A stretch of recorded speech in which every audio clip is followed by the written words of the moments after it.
My name is Lamar Gregory Ellis. I was born in Chicago, Illinois at Michael Reese Hospital. I had a wonderful mom. She raised me to go to school, to study, to learn how to do something so I could get a job and work. I had a father up until I was 7 years old, but he wasn't never around too much. I used to like to hang around people that drank and that did drugs. I liked it, that lifestyle. I got married at 23, and my wife, she introduced me to marijuana. The first time I tried it, I'll never forget it. I loved it. After using marijuana about 10 years, I kind of realized that if you could smoke it, it wasn't that bad. I left Chicago, I moved to California. I divorced my wife. I had never been single in my life. I worked second shift. I used to get off at midnight, and I didn't want to go home to an empty house, so I started going to a club, and I was making good money, so I was meeting women, and one of them, she wanted me to try this crack cocaine. So I tried it, and I could smoke it, so I figured it wasn't that bad. I found myself not going to work. I wasn't doing well on my job, not caring about my hygiene, not eating. I was down to about 140 pounds, discoordinated, wearing the same clothes for weeks at a time, very paranoid. Run to the door, it was like I could hear somebody trying to come through the door on me and stuff. I used to be known as shaky, because I was always shaking. And my addiction, when I got high and stuff, it made me shake. There was never enough there. I always wanted more and more and more. I cleaned out 3 bank accounts and started selling stuff and doing.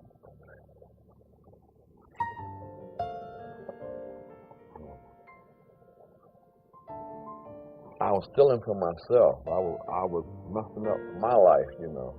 I just made up in my mind that I was tired, you know. I mean, I got a son and 2 daughters that need me right now. Even during my addiction, I would always talk to God, and my family, they would pray for me and stuff. And I went to treatment in California.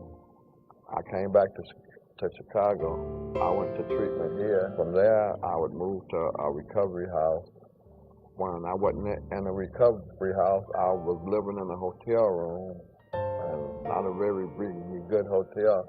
And when I couldn't live in a hotel, I was living in a homeless shelter. You would come in there and you'd sit up there all day long. You could lay down at 10 o'clock, and they would wake you up about 3 in the morning. Things you ate when they said eat, and you had so much time to eat. If you didn't eat in that time, then you had to leave your food there. When you have an addiction, you take whatever you can get. You know, I didn't really feel bad or good about it. I just accepted it. I wanted to start having things again, you know, to eat when I wanted to eat. I wanted to eat what I wanted to eat.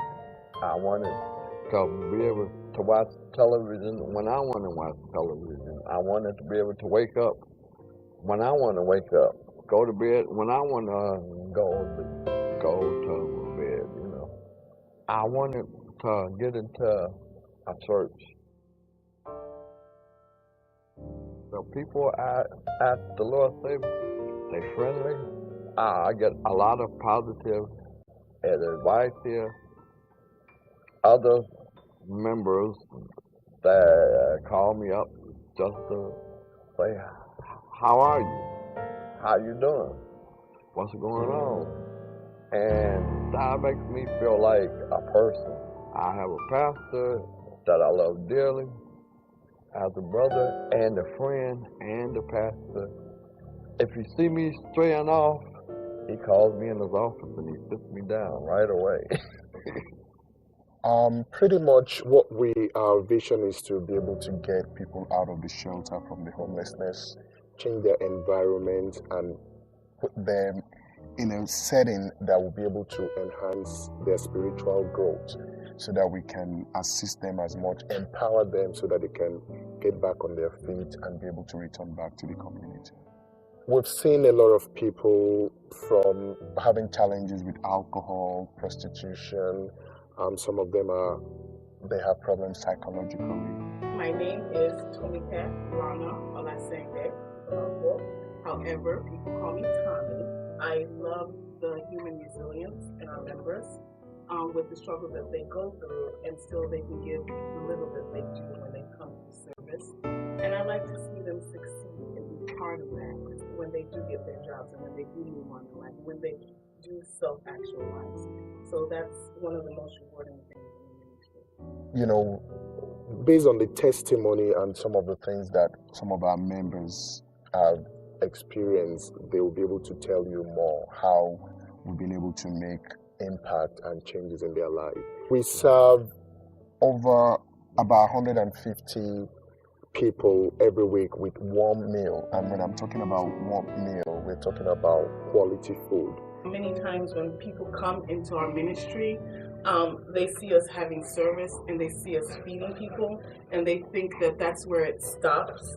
However, we almost run a mini social service agency here.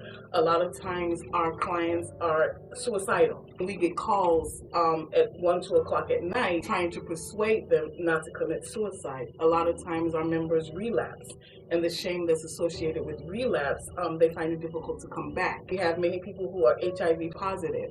We have many people who just struggle with, who've been abused and neglected. And that's why a lot of times people think homelessness is just providing housing for people, but homelessness runs much deep, because we find that when we do house them, that we're finding that they're not able to stay in housing. There's so much emotional baggage that's going on, and we have to work with that first. One of the major things that I personally do to encourage the women is, to let them know that they're not the only ones that have problems. Everybody has problems. Because you're on the street or because you're going through a certain situation doesn't mean that you're the only one that can have a problem. And sometimes I even use myself as examples, things that I'm going through, just to let them know that we still have problems. And that's one thing that encourages them and makes them, want to learn more and grow more. The things that we do the most is to build their self-esteem, that no matter what your past has been, you need to leave your past. You still have a fresh opportunity and the future is bright for you. When I first came to the program, I had no income, no job. So now I have an income. I have a 1-bedroom apartment. It's fully furnished. I got a 40-inch high-definition TV with surround sound stereo in my bedroom. I bought a bed brand new out the furniture store. Do you know how long it's been since I slept in a brand new bed? But I bought nice linen clothes. The program is teaching me how to take care of myself.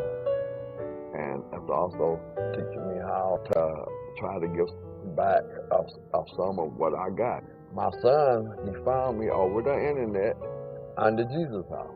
I hadn't seen him since he was 19 years old, and he just called me yesterday, and he gonna spend Easter with me and stuff. The program taught me about what I was doing to my body. I was powerless over my addiction. Taught me that I needed to turn my life over to a power that was greater than myself.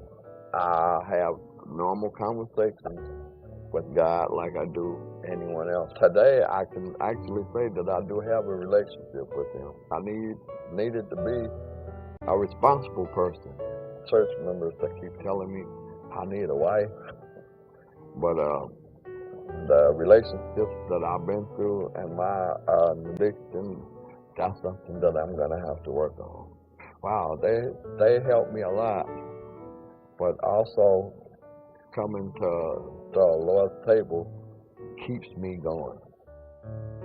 Strongly implore you to please donate generously towards this ministry. Every dollar, every cent, every penny counts a lot. And as we working towards the next level to provide even night shelters for our members, we really appreciate whatever donation you can donate. You can reach us at thelordstableschicago.org, and our address is 4332 North Kedzie, Chicago, Illinois 60618, Suite 100. Thank you. God bless you.